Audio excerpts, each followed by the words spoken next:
നിങ്ങളുടെ favourite shows ഇനി ഒരിക്കലും മിസ്സാവില്ല. ഇപ്പോൾ C5 കാണും നിങ്ങളുടെ ഫേവറേറ്റ് ഷോസ് തികച്ചും സൗജന്യമായി. നമസ്കാരം. ഇത് പഴവങ്ങാടി ഗണപതി കോവിലൊന്നും അല്ലടോ, ചെമ്പകമംഗലം തറവാടാ. എന്തായാലും ഇതെന്റെ മകളെ കെട്ടിച്ചയച്ച വീടല്ലേ കൈമളേട്ടാ? നിങ്ങൾ ഒറ്റയ്ക്ക് വിചാരിച്ച മക്കളുണ്ടാവോ? മോൾ എന്റെയും കൂടിയാ.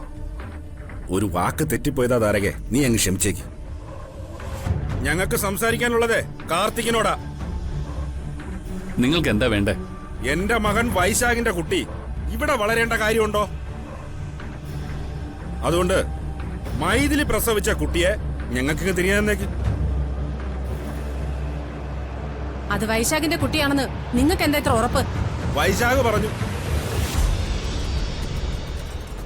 അതില് സംശയം ഉണ്ടേ വാ, നമുക്ക് ഹോസ്പിറ്റലിലേക്ക് പോവാം, DNA ടെസ്റ്റ് നടത്താം.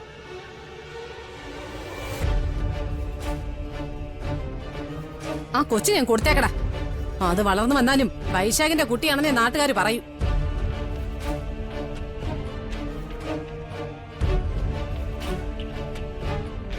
ACP, എനിക്ക് നിങ്ങളോട് ഒരു മിനിറ്റ് സംസാരിക്കാനുണ്ട്. ഒന്ന് മുകളിലേക്ക് വരുമോ? ഞാൻ എന്തിനാ ഇപ്പൊ മുകളിലേക്ക് വന്നിട്ട്? കുഞ്ഞിന്റെ കാര്യത്തെ പറ്റി ഒരു കാര്യം പറയാനാ.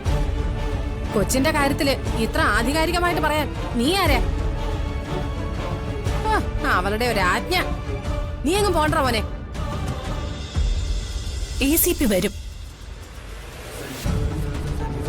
ഈ കുഞ്ഞ് ജനിച്ച നാള് മുതല് ഇവളുടെ അമ്മ ഞാനാ.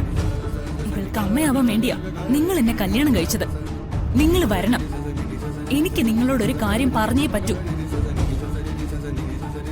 നീ പോകരുത്. ഇത് പറയുന്നതേ നിന്റെ അമ്മയാ. വൈക മോളുടെ അമ്മയാ ഞാൻ. വിളിക്കുന്നത് കുഞ്ഞിന്റെ കാര്യം പറയാനാ. നിങ്ങളൊന്ന് വേഗം വാ.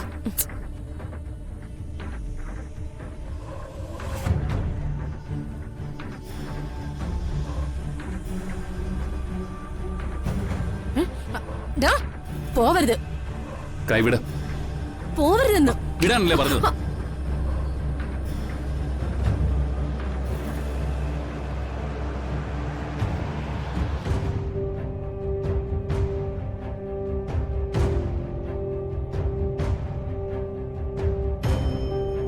കേൾക്കട്ടെ, നിനക്ക് എന്താ പറയാനുള്ളത്? വൈകമോളെ വളർത്തുന്നത് ഞാനാ. ഈ കുഞ്ഞിന്റെ ജീവൻ തുടിക്കുന്നത് എന്റെ ചൂടില.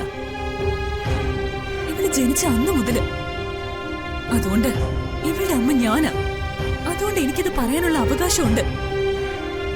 അധികാരവും അവകാശവും ഒക്കെ അവിടെ നിൽക്കട്ടെ, നീ കാര്യം പറയാ. അവര് പറയുന്ന DNA ടെസ്റ്റിനൊന്നും നിങ്ങൾ നിന്നു കൊടുക്കരുത്.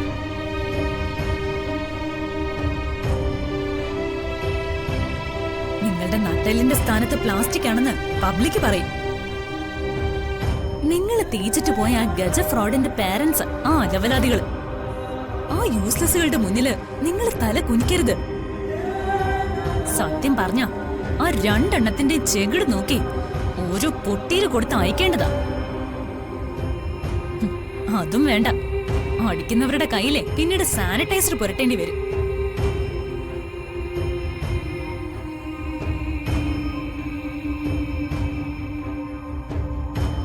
ഈ കുഞ്ഞിന്റെ മുഖത്ത് നോക്കി നിങ്ങൾക്ക് പറയാനൊക്കോ ഇത് നിങ്ങളുടെ കുഞ്ഞല്ലെന്ന്? മീനാക്ഷി, ദേ, ഈ വിളിയിൽ നിന്ന് തന്നെ നിങ്ങൾ വിളിച്ചു പറയുന്നുണ്ട് ഈ കുട്ടി നിങ്ങളുടെ മകളാണെന്ന്. ഈ കുഞ്ഞിന്റെ ശരീരത്തിലൂടെ ഓടുന്നത് നിങ്ങളുടെ ബ്ലഡാ. അതൊരു DNA ടെസ്റ്റിലൂടെ തെളിയിക്കേണ്ടതല്ല. നിങ്ങളുടെ ഹൃദയം കൊണ്ട് നിങ്ങളത് തെളിയിച്ചിരിക്കുന്നു. നിങ്ങൾ ഈ കുഞ്ഞിനെ നോക്കുമ്പോഴും എടുക്കുമ്പോഴും എല്ലാം എനിക്ക് കൃത്യമായിട്ട് അറിയാം നിങ്ങളുടെ വികാരം. എന്റെ അച്ഛനെന്നെ നോക്കുന്ന പോലെ തന്നെയാ നിങ്ങൾ വൈകമോളെ നോക്കുന്നത്. No doubt. ഇവള് എന്റെ ഈ പൊന്നുമോള് അവളുടെ അച്ഛന്റെ മോള് തന്നെയാ. നിങ്ങളുടെ എല്ലാ സ്വഭാവവും ഈ കുഞ്ഞിനും കിട്ടിയിട്ടുണ്ട്.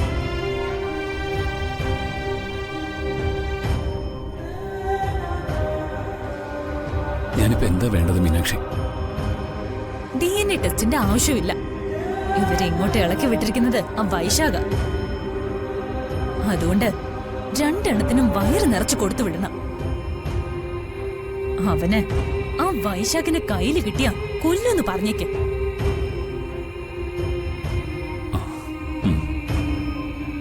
അവരെ ഞാൻ കൈകാര്യം ചെയ്യാം.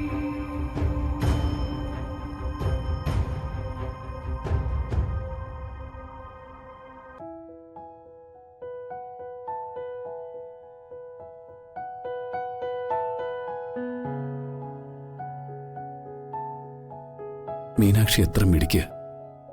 She's very talent and brave. എത്ര ഭംഗിയായിട്ടാ അവൾ ഓരോരോ കാര്യങ്ങളൊക്കെ പരിഹരിക്കുന്നത്. ഛെ, ഞാൻ അവളോട് ഒത്തിരി മോശമായിട്ട് പെരുമാറി.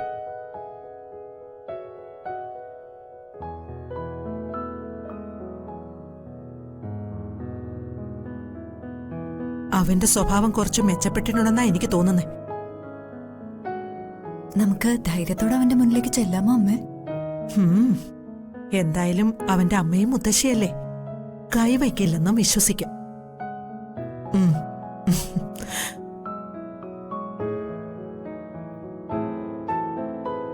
മോനെ കാർത്തി,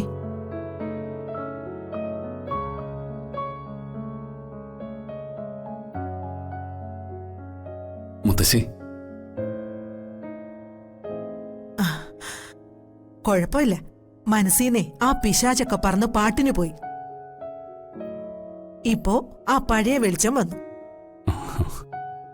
എന്താ മോനെ ഇങ്ങനെ ആലോചിക്കുന്നത്? ഞാൻ മീനാക്ഷിയെ കുറിച്ച് ചിന്തിച്ചതമ്മേ. ആ, അത് നല്ല മാറ്റമാ. എന്തായാലും നീ അവളെ കുറിച്ച് ആലോചിക്കുന്നുണ്ടല്ലോ.